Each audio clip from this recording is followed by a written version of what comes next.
Once again, welcome to my studio. I'm going to be doing a watercolor today of a small Japanese trout. Doing this for a side project, and I thought I'd video it and show you how I made it. As with all of my paintings, I start out with a detailed sketch of the subject I'm painting, whether it be a landscape or an illustration such as this fish. Start out with a detailed sketch. It's an easy base to go from and work from there.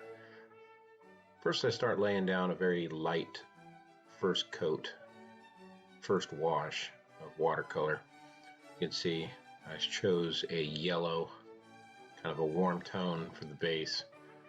And anybody that knows anything about fish knows as you fade down to their belly, you usually turn to a nice white. So I picked up a light gray, little cool tone, and dropped it in there. I'm painting in the back right now, and the back of this particular trout is a green dark color, so I'm adding some of those in there, and you'll see me re-wetting some of these surfaces and just trying to keep a nice smooth layered effect.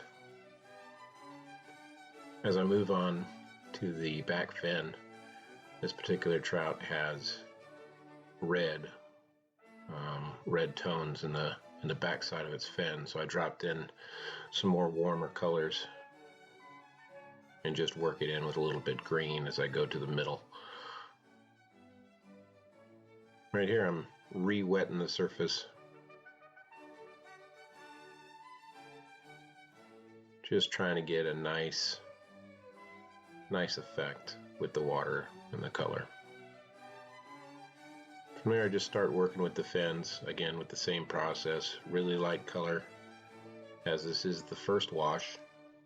I'll get more detailed later and add some deeper colors and get some good contrast later, but for right now I'm more focused on getting some basic light washes in, get a good structure to work from, a good base to work from, and later on that'll make more sense and it'll add some depth into the painting.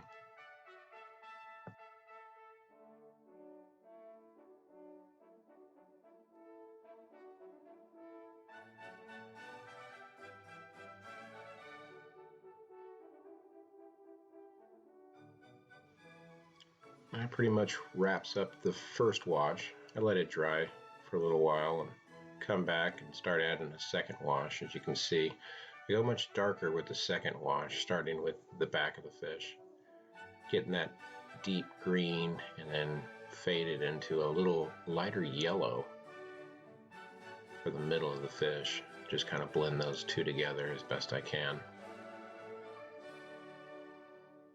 and then fade back down once again to the belly, which is a much lighter color.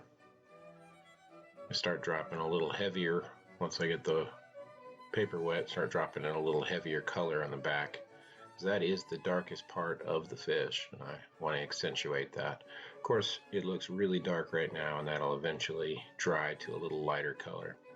Right here what I'm doing is just dropping in pure water. I want some of those flowering effect, the water to push the paint up and push it around the paper a little bit. And again, just dropping in some more contrast, that dark green. I'm using a Daniel Smith's Undersea Green for that dark color. It seems to work really well. Really enjoy using Daniel Smith's. They're very high quality pigments. Now it's just a matter of blending it. Light touches here and there, maybe picking up a little paint that I didn't like, dropping in some more. I'm adding those cool blues right now to that underbelly, just a hint of that shadow underneath the belly and that cool white that's kind of in a shadow. Has a little more dimension instead of just keeping it plain white.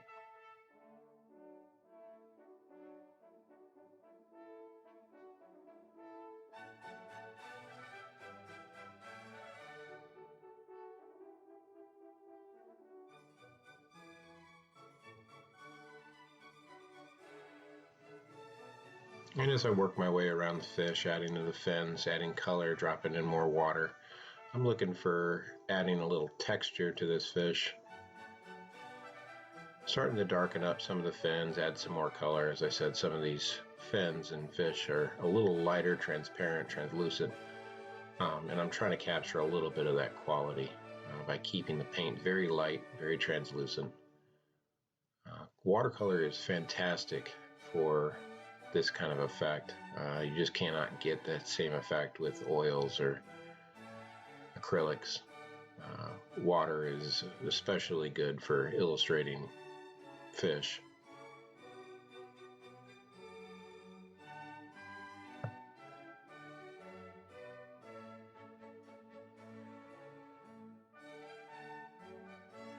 Here is just letting the paint dry. Get to a stage where I think that if I did any more work to it, I'd have some bleeding areas where I didn't want to have them, some runs into the paint that I wouldn't want to have them. And so I was just letting it dry right there. And what you can see right now is if you look at that painting, it does not look very good. It looks rough, it looks ragged. And you have this stage in every painting that you create where you're going to look at your painting and say, that's just really horrible. That looks downright awful. And every painting has a stage like that. So don't get frustrated. Sometimes you just got to work through it. Sometimes you work through it and it still ends up looking like crap. That's okay. Throw it away, learn from it, and move on to another painting. But like this painting here, this is just a stage that it's in, and you got to work through it sometimes. Count on the process, rely on the process, and see it through to the end, and you'll be surprised by some of the benefits and some of the outcomes that you have with your painting. You start adding details, you start adding more color, and it'll really brighten up the painting, and that ugly duckling that you had early on is going to be transformed into something a little more appealing to the eye. So that's one of the best advice I can give anybody, is just sometimes press on.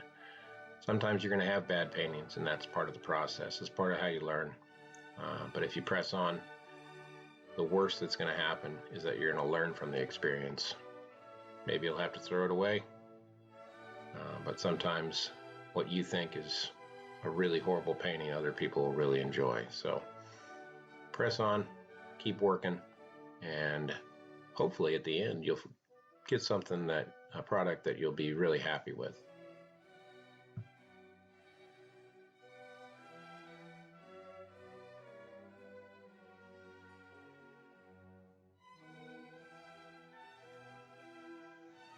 Right here I'm just adding dimension to the fins, adding some deep colors at the base and some lighter colors near the end, because the end's where that translucent flesh of the trout is going to be, and you can almost see through it at some points, and I'm trying to get some of that effect. Of course, near the base you're going to have a thicker body of that fin, and it's going to be a little more opaque, so I'm adding those darker, deeper colors at those bases of the fins and working my way, just dropping water and fading it into the end. This is where that underpainting really comes in handy, because you got that good base layer of paint and color that'll shine through. Now here, once again, I just let the paint dry and work in pretty much what's going to be essentially the third wash, adding more detail. This fish has a semi-yellow eye, and I'm just adding that around the edge of the eye. Most fish have that effect, and that's what I'm doing right there.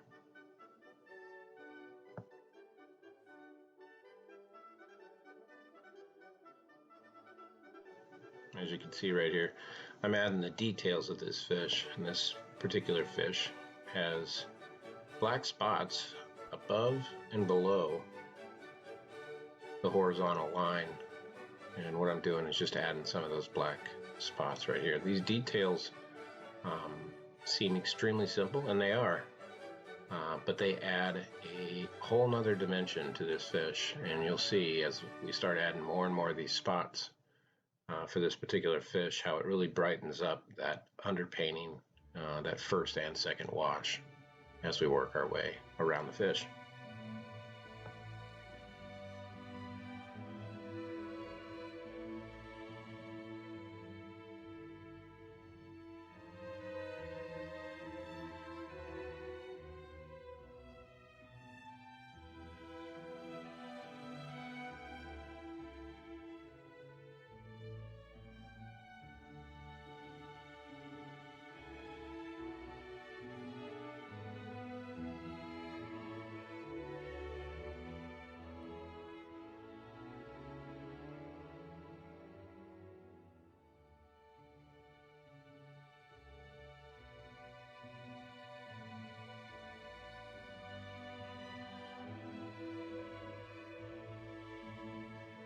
Spots on a trout are really, really basic. It's just getting in. What I got here is a dark color. I've got a Moonglow and I believe deep blue. Moonglow is more of a deep purple base color. And what I'm doing is just adding just thick, opaque, dark spots to this. It's a pretty simple process. They'll dry and they'll be just almost black to appearance, but have a little bit of shine of the purple in there. And then what I do is add water and wash that out to make these light spots that go all the way down the length of the fish. And once again, you can see how that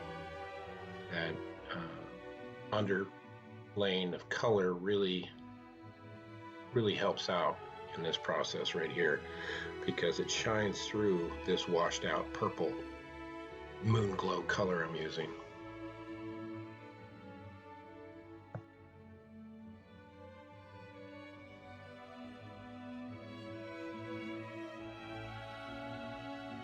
And what I'm doing right here is dropping a little bit of red into the gill plate of this fish. You'll find that some of these fish have a very interesting, unique, almost red tinge to them.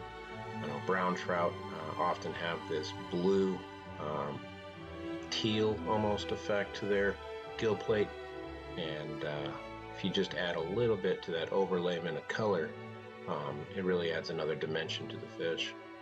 And as that's drying, I'm working my way around the fins, adding more details, just taking a very thin hairline brush and adding some of that fin structure to those fins of the fish. Of course, contrast is always good, and I'm just kind of working my way back from the back of the fin and adding some of that contrast. It's also going to be an illustration, and kind of an outline, a little bit of a light outline helps later on in the digitizing process. This will be eventually used on a t-shirt, but it helps in the illustration process just to outline that, especially since I'm going to keep the background of this fish completely white.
This is something I do with most of my portraits of animals or fish or even people, is I tend to leave the actual dark part of the eye for last. I know a lot of people actually start with that, and that's perfectly fine if you want to do that. This is just something I've done always, is I've left the eye for last. Gives it that eye gives it a soul, and until I'm ready to do that process, I just hold off painting that eye. You do it any way you want. That's just how I do it. That's the reason why it's going in last. Right now I'm just adding some white details.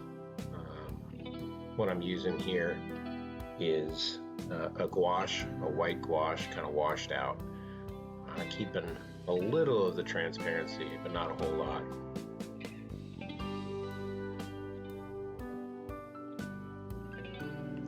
And as we're getting down to the end, I'm adding what is a particular characteristic of this fish. It has these orange spots going down the middle of the fish, and I'm just dropping in some, this is actually a mixture of a permanent yellow and a red gouache, just to add those orange specks. And then from there, it's just a process of adding details, sharpening things up a little bit, and it's a lot of fiddly stuff. But that's the stuff that really sets the painting apart, is taking the time to do the small details as you're starting to finish the painting up.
And that pretty much wraps it up.